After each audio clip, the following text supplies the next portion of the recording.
Hello नमस्कार साथियों, स्वागत है आप सभी का आपकी अपनी स्टडी पॉइंट पर। मैं हूं माधव। आशा करता हूं कि आप लोग स्वस्थ होंगे, मस्त होंगे। चलिए हम लोग आज देखते हैं कि ये जो ज्ञानपीठ पुरस्कार दिया जाता है यह किस क्षेत्र में दिया जाता है, क्यों दिया जाता है, इस बार जो दिया गया है कितने नंबर का ज्ञानपीठ पुरस्कार है, इस बार कितने लोग को दिया गया है, यह जो दिया जाता है पुरस्कार इसमें नगद राशि कितना दी जाती है, नगद राशि के साथ साथ और क्या क्या चीज़ें दी जाती है उसके बारे में जानेंगे। और जिन जिन लोग को इस बार प्रदान किया गया है उनके बारे में भी हम लोग जानेंगे। तो आप मेरे साथ वीडियो में अंत तक बने रहिएगा और अंत में हम आप लोग के लिए क्वेश्चन देंगे जिसका जवाब आप कमेंट बॉक्स में दे सकते हैं। तो चलिए सेशन स्टार्ट करते हैं। देखिए, यह जो ज्ञानपीठ पुरस्कार हाल ही में चर्चा में है, यह क्यों चर्चा में है? क्योंकि इस बार जो दिया गया है ज्ञानपीठ पुरस्कार 58 नंबर का ज्ञानपीठ पुरस्कार दिया गया है, इसमें 2 लोग को नामित किया गया है। देखिए, हाल ही में प्रसिद्ध उर्दू कवि और संगीतकार गुलजार साहब और संस्कृत विद्वान जगत गुरु रामभद्राचार्य को 58वां ज्ञानपीठ पुरस्कार प्राप्तकर्ता के रूप में नामित किया गया है।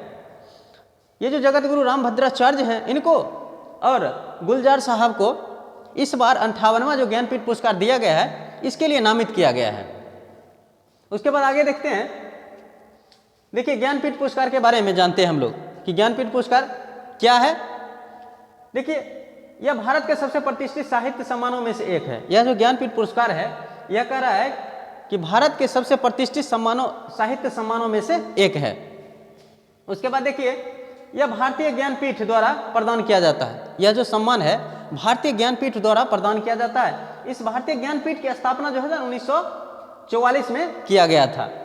उसके बाद आगे देखते हैं कि यह जो ज्ञानपीठ पुरस्कार है उसके बारे में कहा जा रहा है कि यह 1965 से भारतीय साहित्य में उत्कृष्ट योगदान के लिए, भारतीय साहित्य में उत्कृष्ट योगदान के लिए प्रतिवर्ष दिए जाने वाला ज्ञानपीठ पुरस्कार का 58वां संस्करण है। इस बार जो दिया गया है, इस बार उसका जो है ना 58वां संस्करण था। इसमें 2 लोग को दिया गया है। उसके बाद आगे देखते हैं हम लोग। यह पुरस्कार प्राप्तकर्ताओं को भारतीय साहित्य के उनके महत्वपूर्ण योगदान के लिए दिया जाता है। भारतीय साहित्य में जिनका महत्वपूर्ण योगदान होता है, उत्कृष्ट योगदान होता है, उसके लिए प्रदान किया जाता है उन व्यक्तियों को। इसके साथ साथ हम लोग देखते हैं इसमें किसको किसको शामिल किया जाता है। इसमें कथा को शामिल किया जाता है, कविता को शामिल किया जाता है। इसके अंदर कथा, कविता, नाटक को शामिल किया जाता है। मान लीजिए कोई नाटक लिखते हैं, कोई व्यक्ति कविता लिखते हैं, कोई व्यक्ति कथा लिखते हैं। उसके साथ साथ और देखिए साहित्य आलोचना जैसी विभिन्न विधाएं शामिल हैं। इसमें ये सबको शामिल किया जाता है। इस क्षेत्र के में जिनका उल्लेखनीय योगदान होता है, उत्कृष्ट योगदान होता है, उन व्यक्तियों को यह प्रदान किया जाता है ज्ञानपीठ पुरस्कार।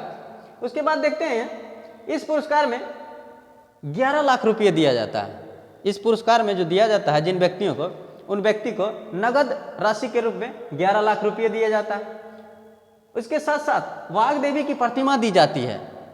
11 लाख रुपये नगद के रूप में दिया जाता है और एक वाग देवी की प्रतिमा दी जाती है और एक प्रशस्ति पत्र भी दिया जाता है इसके साथ। उसके बाद हम लोग देखते हैं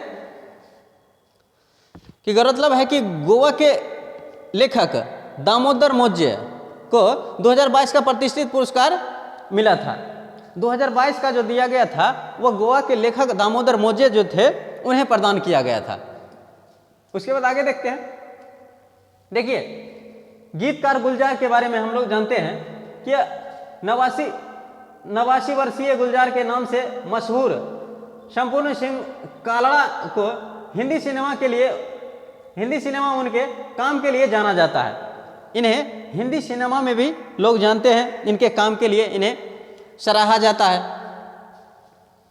देखिए, गुलजार को उनके काम के लिए 2002 में, गुलजार साहब को इनके काम के लिए इन्हें 2002 में उर्दू के लिए साहित्य अकादमी पुरस्कार दिया गया था। उर्दू के लिए इन्हें साहित्य अकादमी पुरस्कार दिया गया। 2013 में इन्हें दादा साहब फाल्के पुरस्कार दिया गया। यह दादा साहब फाल्के पुरस्कार फिल्म जगत में दिए जाने वाला पुरस्कार है जो इन्हें 2013 में प्रदान किया गया था।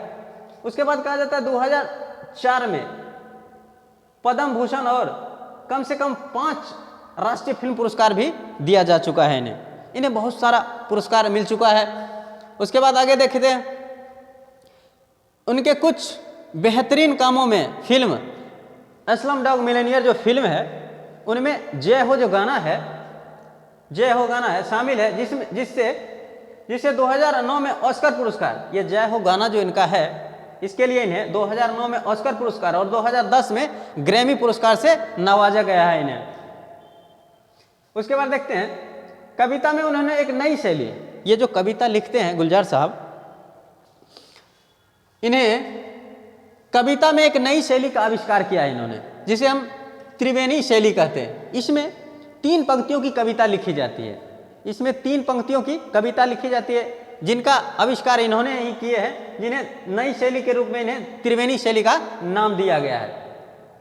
उसके बाद आगे देखते हैं जगत गुरु राम भद्राचार्य के बारे में जानते हैं। एक तो गुलजार साहब को दिया गया है, उनके साथ इन्हें जगत गुरु राम भद्राचार्य हैं, इन्हें भी ज्ञानपीठ पुरस्कार से नवाजा गया है। ये रामानंद संप्रदाय, ये जो जगत गुरु राम भद्राचार्य हैं रामानंद संप्रदाय के 4 जगत गुरु रामानंदाचार्यों में से एक हैं और ये 1982 से इस पद पर हैं। इनके बारे में कहा जा रहा है कि ये गुरु के पद पर जो हैं ये 1982 से इस पद पर बने हुए हैं। उसके बाद इनके बारे में कहा जा रहा है इनका जन्म जो है 1950 में यूपी के जौनपुर में हुआ था। ये जो जगत गुरु राम भद्राचार्य जी हैं इनका जन्म 1950 में यूपी के जौनपुर जगह में हुआ था। इनके बारे में कहा जा रहा है कि ये 22 भाषा बोलने वाले बहुभाषाविद राम भद्राचार्य संस्कृत, हिंदी, अवधी, मैथिली कई भारतीय भाषाओं में कवि और लेखक हैं। इनके बारे में कहा जा रहा है कि ये जो हैं भारतीय भाषा जो है उनमें 22 भाषा, जिसमें इनके बारे में कहा जा रहा है कि संस्कृत, हिंदी, अवधी, मैथिली सहित 22 भाषा के कवि एवं लेखक हैं। ये 22 भाषा के ज्ञाता हैं, 22 भाषा ये जानते हैं। उसके बाद देखिए जो हम लोगों ने पीछे आपके साथ ज्ञानपीठ पुरस्कार के बारे में जो चर्चा किया है उन्हीं के ऊपर एक क्वेश्चन है। ज्ञानपीठ पुरस्कार के संदर्भ में निम्नलिखित कथनों पर विचार कीजिए। 2 कथन दिया हुआ है, इन कथनों पर हम लोग देखते हैं क्या कहता है। यह भारतीय ज्ञानपीठ द्वारा प्रदान किया जाता है जिसकी स्थापना 1944 में हुई थी। इस पुरस्कार में 20 लाख का नगद रूप पुरस्कार, बागदेवी की प्रतिमा और एक प्रशस्ति पत्र दिया जाता है। देखिए इन दोनों में कौन सा ऑप्शन, दोनों में जो कथन दिया गया दोनों कथन सही है या एक कथन सही है, उसके अनुसार आप ऑप्शन को चयन कर सकते हैं। खुश रहिए, मस्त रहिए, अपनी तैयारी मजबूत करते रहिए। तब तक के लिए जय हिंद।